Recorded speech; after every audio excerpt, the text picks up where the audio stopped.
The Yuna Knot is an easy knot to tie, and it's also very, very strong. One thing you'll notice about the Uni Knot, when you catch a fish, it will then be pulled tight to the eye of the hook.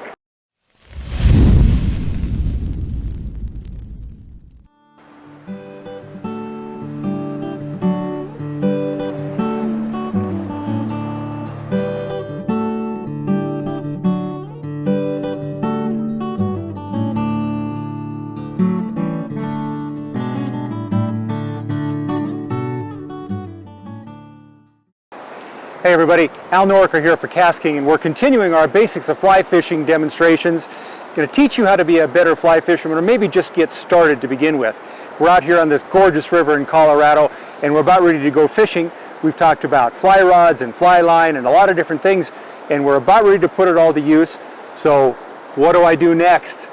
I've got this big box of flies here. I've got dry flies, I've got nymphs, I've got streamers. How do I rig that up so that I can actually get on the water and catch fish? So in this fly box, I have a lot of different styles of flies, and I use all of them for different conditions. There's dry flies, in other words, flies that float on the surface of the water and imitate an adult fly that has hatched from the nymphal stage. Those can be very, very good, but there's a lot of conditions where that just doesn't apply. So I also have subsurface flies here, nymphs, small caddis flies, small midges, very tiny little flies that in some cases it's the only thing the fish wants to eat. So I've got those here. Now in other cases I've got big streamers. In the fall a lot of times the fish are very aggressive, especially the brown trout, and they like to chase streamers in the water. So I've got all these different types of flies. Now here's the key.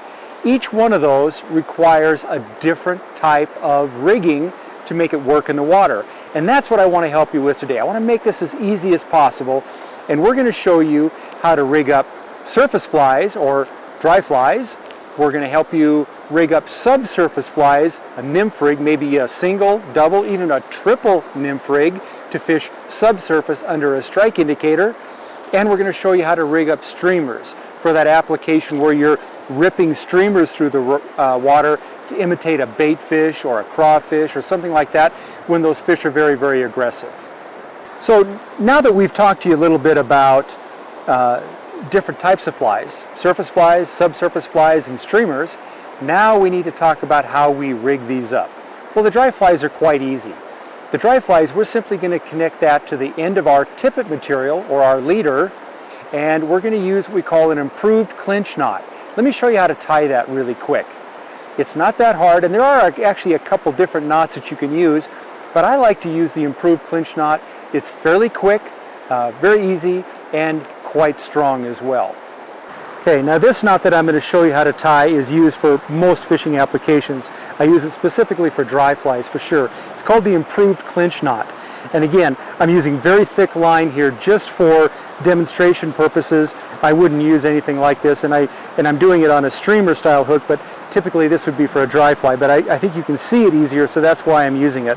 So I'm simply going to start by putting the tag in through the eye of the fly, and now I'm going to twist the fly, and I'm going to twist that fly 7 times,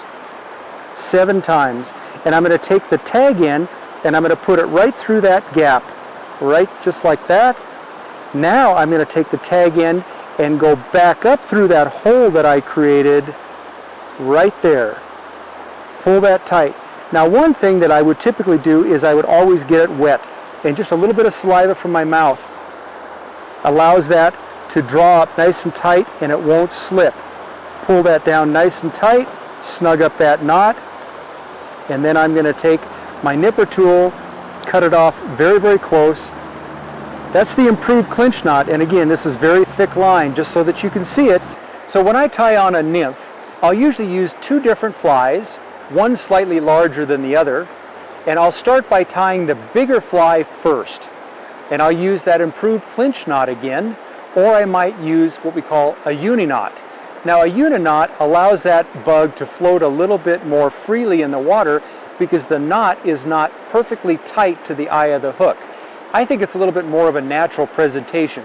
So anytime I'm tying a subsurface fly, I prefer to tie a loose Uni Knot, And let me show you how to tie that. It's actually very easy as well. Okay, so this is the Uni Knot. This is the knot that I'm going to use for streamers and subsurface flies. So the line simply goes through the eye of the fly, and I'm going to double it back over itself, and I'm going to pinch that tight right at the eye. Then I'm going to make a loop underneath so it looks just like this.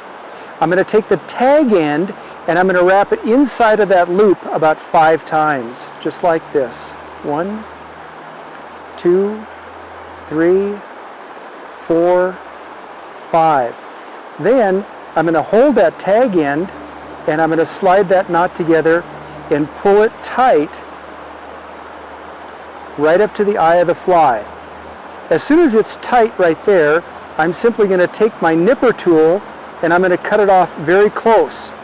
Now, this is similar to a clinch knot because it's tight to the eye of the fly. But unlike a clinch knot, I can loosen this, so now you see this loop allows this subsurface fly, in this case a streamer, to have much more action in the water. When a fish hits, it'll simply pull down tight to the eye like this, and before I make my next cast, I'll just simply pull it loose again, and I can do that over and over again and have a nice loose knot, more action on the fly, but still very tight when I need it to be. So when I tie a multiple subsurface rig, I'll start by using a Uni Knot on my top fly. And that allows that fly to move a little bit more freely in the water and look a little bit more natural.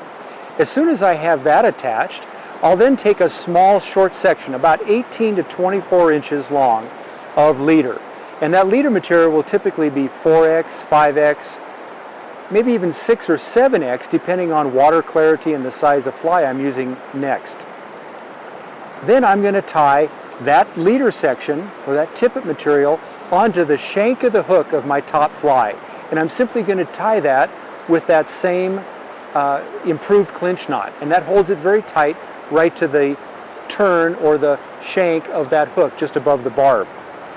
From there, I'm going to go right back down to my smallest fly now, about 18 or 24 inches away, and tie on that fly. So now when I'm done, I actually have 2 flies, about 18 or 24 inches apart, that imitate 2 different types of bugs that the fish might be feeding on. Basically, it doubles my chances of getting a strike. So my double nymph rig is attached to my leader. Now I'm ready to go fishing, almost. Now I've got to get those flies down to where the fish are actually feeding, which is typically right on the bottom of the creek or the river. So how do I get that down there? Well, some of these flies may have been weighted themselves, so they'll actually sink on their own.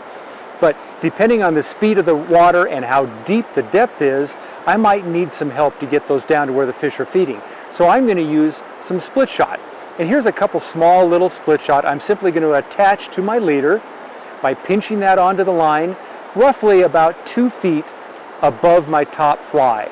And that's going to sink down very quickly and get that fly right down to where the fish are feeding.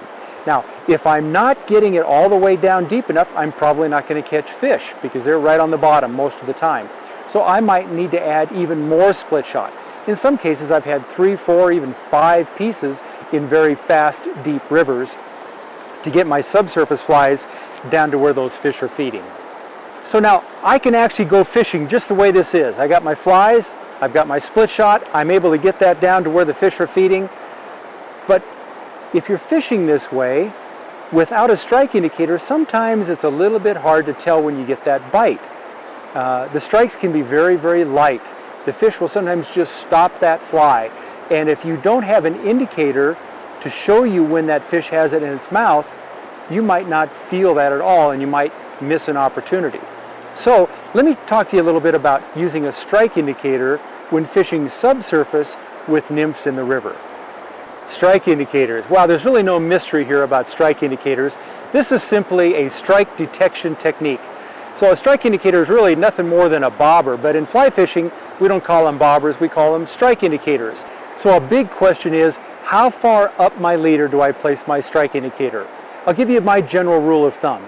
I like to place it about 1.5 to 2 times the depth of the water that I'm fishing up from my bottom fly.